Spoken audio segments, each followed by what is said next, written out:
Hi, everyone, and welcome to the Wise Body Podcast, where we talk about eating disorder recovery and all things body. I'm your host, Dr. Sarah Hughes.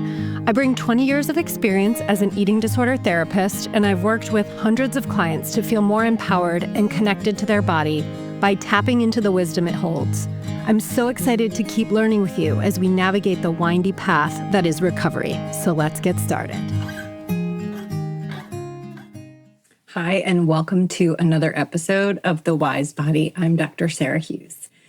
So it's about to blizzard here today in Southern Connecticut, so I thought I would come on to do a quick book review before the power goes out. The next book I wanted to talk about is called The Inside Scoop on Eating Disorder Recovery, Advice from Two Therapists Who Have Been There. It is written by Colleen Reichmann, Psy.D, and Jennifer Rollin, LCSW-C. This book was shared with me by a client who found it, and I bought my own copy and we read it together and did some bibliotherapy. So that's something that I love to do with clients. Actually, all of the books that I will do reviews on, I've read with clients before. And our thoughts and questions vary, but through all of my books that I read on eating disorders, I'm constantly writing notes and highlighting things that I want to share with, sometimes with specific clients. So this book really is no different. And so in these book reviews that I share in the podcast, I feel it's easiest to present 5 wise bullet points, if you will. So as to be brief and to the point and to highlight a few important things that I think the authors did a nice job explaining. So let's dive in. This book, The Inside Scoop on Eating Disorder Recovery, is written in a real and down-to-earth and humorous way by two therapists who have been deep in their eating disorders, found their way out, and wanted to share some ways that they did it. It's honest, it's practical, and so here are my Wise 5 for the Inside Scoop on Eating Disorder Recovery. The first one is how to tell when a diet has crossed over into an eating disorder. I get this question a lot.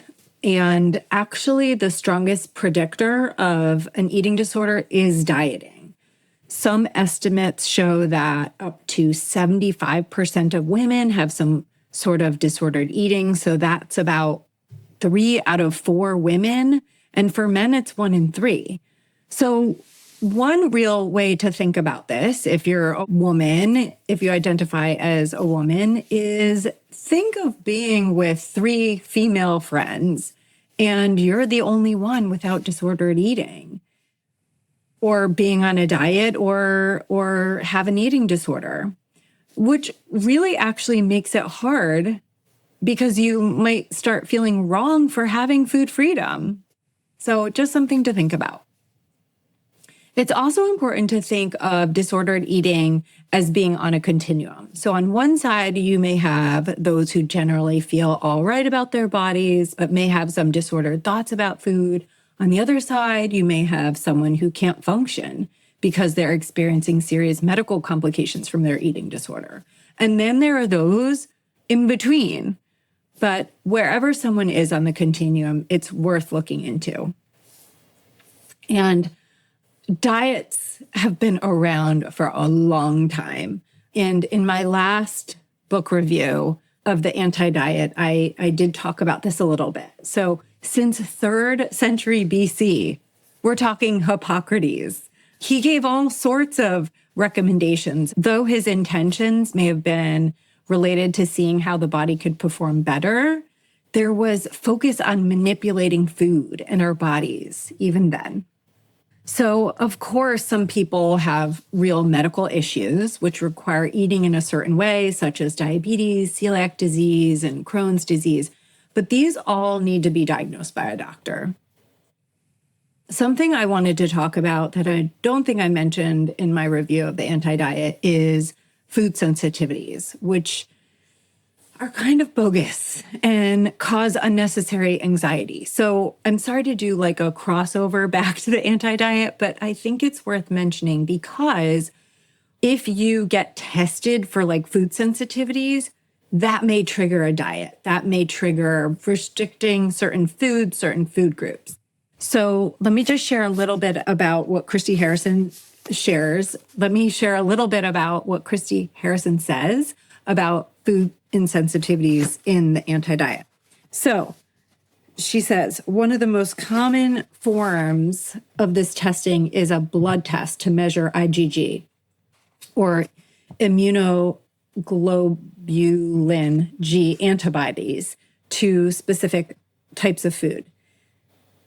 These tests purport to diagnose food sensitivities that allegedly manifest as numerous disparate conditions, such as things like acne, eczema, dry skin, bloating, and other digestive issues, fatigue, joint pain, migraines, respiratory problems, weight gain, or difficulty losing weight, ironically, ear infections, and sinus infections. The reactions to supposed IgG food sensitivities are usually described as being delayed or chronic, so it's not immediately obvious which food is causing the problems.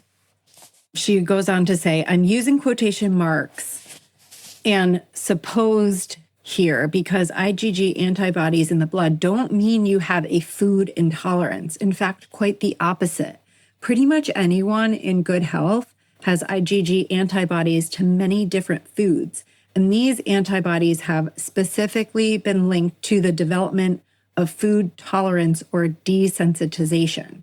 If your blood contains IgG antibodies to a wide variety of foods, it means you've been exposed to those foods and your body's totally cool with them. Yet too many holistic health practitioners continue to administer IgG tests and give people long color-coded printouts of foods they're purportedly intolerant to with no regard for the scientific evidence against this practice. They freak people out and cause them to restrict their eating unnecessarily, all under the guise of wellness. So I just wanted to point that out because food sensitivity tests are used and they may not necessarily mean that you have some sort of food insensitivity, but it ends up scaring you to think that you do. So I think it's important to remember what that test is actually doing and what those antibodies actually mean. And you can reference Christy Harrison. It's on page 100, 101 in the anti-diet. So back to dieting. Dieting, this is a quote from Inside Scoop. Dieting distances us from our body's needs and natural cues. It makes us believe that our body's natural instincts are wrong, that they can't be trusted. It makes us believe that if we're left to our own devices, our bodies would simply be out of control. So we need this diet, plan, supplement, or workout to stay in control. I think that is so beautifully and succinctly said, that one quote. So that is my number one of my wise 5 about dieting. Let's move on to number 2, orthorexia. So Colleen and Jennifer talk about orthorexia as not an official diagnosis. Actually, they refer to it as orthorexia nervosa, similar to anorexia nervosa, bulimia nervosa. So it's not in the DSM, but maybe it should be. And if you're not familiar with orthorexia, this is when someone may be really fixated on healthy eating and it becomes obsessive. I basically think of orthorexia as another form of inflexible eating and someone who is dictated by the disordered eating voice. And the authors point out some warning signs like a preoccupation with healthy eating, cutting out certain food groups, food rules, rigidity around food, thinking food makes you morally superior or pure, spending hours reading about nutrition and recipes, healthy eating, and having anxiety eating out or at social events where you don't know all the ingredients in the food or how it was prepared. I often ask my clients this question about, hey, if you went on a road trip, would you be able to get food on the road, on the way, pick out something at a gas station? Those with orthorexia have a really hard time doing that because it's not considered like clean eating, if you will. So there's this over fixation on eating a certain way, and it's really, really rigid.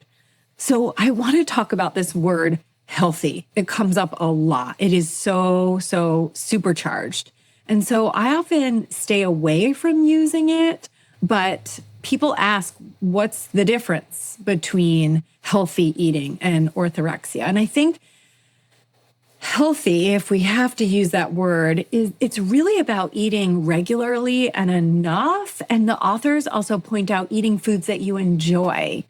So they give you a really great example of two people ordering a salad. So the person with orthorexia feels guilty for ordering anything else and won't allow themselves to order anything else, versus someone who looks at the whole menu and would order anything else off the menu, but for some reason that day the salad looks good. And they don't necessarily make a ton of modifications to the salad. They order it as it is. They don't take out things that they may tell themselves is unhealthy, like cheese or dressing. This is my own personal bias. I don't think there's anything worse than a dry salad. So I think it's important to think about what's driving this way of eating. And oftentimes it's fear of weight gain, fear that my body is going to change. And so orthorexia has a restrictive and inflexible flavor to it, if you will. So number 3, the authors talk about changing your behaviors, thoughts, and feelings. Okay. So think CBT, cognitive behavior therapy, the idea that our thoughts are so powerful that they lead us to making decisions, behaviors. They lead us to feeling a certain way. And if we change our thinking, if we change our thoughts, we will therefore then change our behaviors and how we feel. But in eating disorder recovery, often it's important to start with changing the behavior. If we waited to change behavior, we get stuck in the behavior. So sometimes we need to change the behavior first rather than waiting on changing what's maybe driving it, the eating disorder thoughts and feelings. We need to make a shift with our eating towards eating enough and regularly. And then we can process the thoughts and feelings maybe even simultaneously or afterwards. We can explore factors that have contributed to your eating disorder, but this isn't primary if you're stuck in the behaviors. So changing the behaviors also is incredibly uncomfortable. And they may make you feel, the new behaviors may make you feel that your mind is being tricked, that this is really unsafe. And this is where trusting your team comes in. It's paramount to have a good team that you trust to guide you through it and to address all of the fears that you have along the way. So once the first step is focusing on changing the behaviors, then we can talk about changing thoughts about food. So here are some thoughts about food and macronutrients that people often struggle with. So often it's around fears about carbs, fats, sugar, which get a bad rap and really shouldn't, because carbs are the macronutrient that we need the most. We need the most of all the macronutrients. We need carbs the most. If we're looking at a pie chart, there's a greater percentage of carbs that we need daily that should come from carbs. Carbs are needed to make serotonin, which helps us feel calm and relaxed. Carbs are our primary fuel source, and your brain is wired to seek them out if there's a shortage. So Oftentimes we might berate ourselves for craving carbs, but we're hardwired to want them because we need them the most of any other macronutrient. So another thing to think about that I share with my clients is that our brain is mostly fat and glucose, sugar. Our brain runs on fat and glucose. I think our brain is something like 60% fat. So sugars and fats are necessary for our brain to work.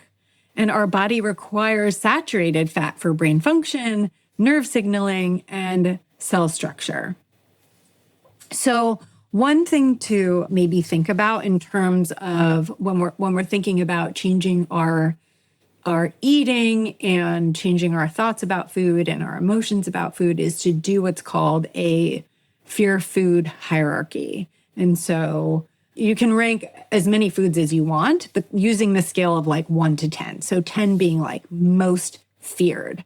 And start at 1. Start at a level 1. What are those level 1, low level anxiety foods? And start there and start sprinkling those in with the help of a care team, of course.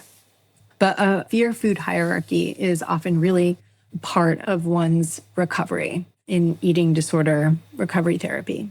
And in eating disorder therapy, there's a lot of focus on emotions because a lot of eating disorders stem from efforts to suppress or ignore or numb difficult emotional experiences. So you may have heard me say that eating disorders is a disorder of coping.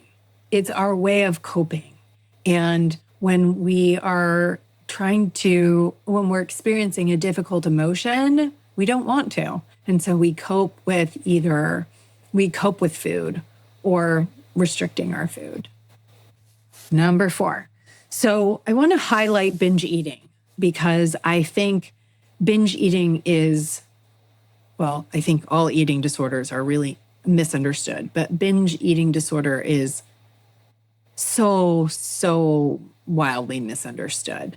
And it's actually the most prevalent of all the eating disorders, unless you're talking about a unspecified eating disorder, one that's, a mix of all of them. So binge eating, I think it's really important to know that binge eating isn't about willpower. Binge eating has nothing to do with willpower or discipline. And in fact, if you talked with anyone with binge eating, of course they would will it away if they could, but they can't. It's a symptom of a mental illness. It's not a choice. In fact, a common feature is feeling out of control during a binge episode. And these myths can serve to make the shame and secrecy with binging even worse. So binge eating is actually, I like what the authors say about it in the Inside Scoop, binge eating is actually a resilient way to try to cope with things like trauma and intense emotions and feelings of self-worth. And things that sustain binge eating are physical and emotional restriction, so restricting our emotions or denying our physical hunger, habit, it's a pattern, emotional triggers, or an F-it mentality, like I've already eaten this, so I might as well eat it all. Or telling yourself to just not do it, right? When we're told not to do something, don't we want to do it more? Which then makes sense that shame and guilt come after that. I couldn't do it. I told myself not to do it. I didn't do it. Therefore, I feel wrong. I am wrong for doing it, which isn't true. I will end on my Wise 5 with my last and 5th point, which is I really want to highlight health at every size, or HAES. So the authors refer to HAES as the MVP of eating disorder recovery. And I think the reason why is because unless we accept all bodies, we're going to stay stuck in this cycle of idolizing the thin beauty ideal, which isn't even achievable. It isn't real. Think of airbrushing, plastic surgery, etc. So not a lot of people know what HAES is because society and many in the field of medicine push the fear of the obesity epidemic. There's a greater fear of becoming fat or big that people take extreme measures to fight against their bodies. And it doesn't have to be this way. The truth is, healthy bodies come in a range of shapes and sizes. And as indicated in my anti-diet book review, BMI is being greatly misused, as it was never meant to be a diagnostic or clinical measure of health, as it doesn't take into account body composition, race, ethnicity, or older age. So we need to push against society's fat-phobic and body-shaming messages. Also, another really important takeaway is that being in a bigger body doesn't mean you are at increased risk to die. In fact, most epidemiological studies find that people in bigger bodies live at least as long as normal weight people, or even longer.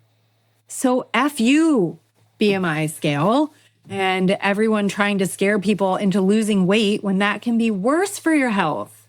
So one study, Bacon 2010, said that Bacon, the author's last name is Bacon. That's not ironic at all. One study done by Bacon, delicious, 2010, said that weight loss is actually strongly associated with increased risks of death by as much as several 100%. So losing weight can put you at greater risk for dying. Okay. The Hayes principles are super cool. There are 5 of them. I'm not going to go into them in great depth here, but I'll list them quickly, and you absolutely can find them online and read about them.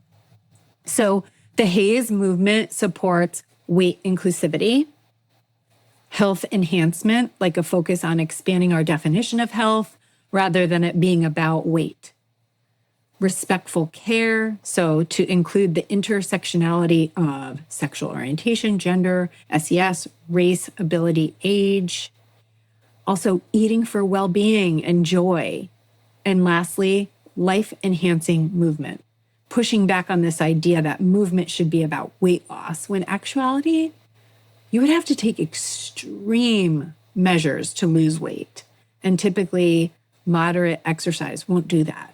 But it's more about building strength and heart health, exercise and movement. The bottom line is weight loss is not the solution, and we need to unlearn what diet culture is telling us. So there is my very quick mini book review on the inside scoop on eating disorder recovery, advice from 2 therapists who've been there. Thank you, Colleen Reichmann and Jennifer Rollin, for writing it. I hope you grab your own copy and reach out to me and let me know what you thought about it. See you next time. Thanks for listening. Thank you, everyone, for taking the time to listen in this week.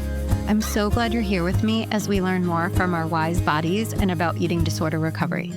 For more, follow me on social media, and please share the Wise Body podcast with your friends. Lastly, if you're interested in a free client consultation, please reach out on drhughes.com.